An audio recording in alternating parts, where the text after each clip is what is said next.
ఏం ప్రభువా, నీ కోసమే కదా నేను పరిచయం చేస్తున్నా. మనశ్శాంతిగా హైదరాబాద్లో ఉండేవాడిని, నాకు దర్శనమిచ్చి ఇందోర్ అన్నావు, ఇందోర్కి వచ్చాను. ఈమెను పెళ్లి చేసుకో అన్నావు, నా పాస్టర్ కూతుర్ని చేసుకున్నాను. నా భాష కాదు, నా కులం కాదు, నా మతం కాదు, నా ప్రజలు కాదు, నా భాష ఏది కాదు, నా సంస్కృతి కాదు, చేసుకోమంటే చేసుకుంటుంది. నా కోసం పరిచయం చేయను. బిలాలా, కోర్కు, గోండు ఇలాంటి తెగల మధ్యలో చేశాను. ముస్లింలు వచ్చి చిరుతప్పులలాగా పడుతున్నారు, కానీ నువ్వేమన్నావు? కానిరా, నీకోసం నేనున్నా, కొట్టు అన్నావు.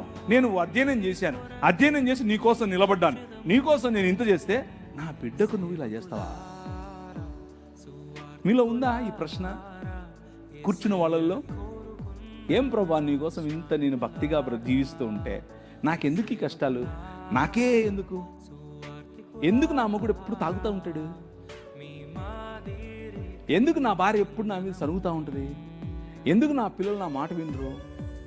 ఎందుకు నా ఆర్థిక ఇబ్బంది నాకే ఎందుకు? ఉందా ఈ ప్రశ్న మీలో?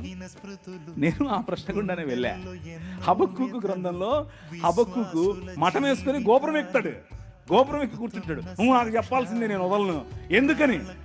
ఈ అవినీతి పరులు వచ్చి మాకు తీర్పు తీర్చడం ఏంటి? మేము నీ పిల్లలం కదా అంటూ మఠం వేసుకుని కూర్చుంటాడు. ప్రభు అంటున్నాడు,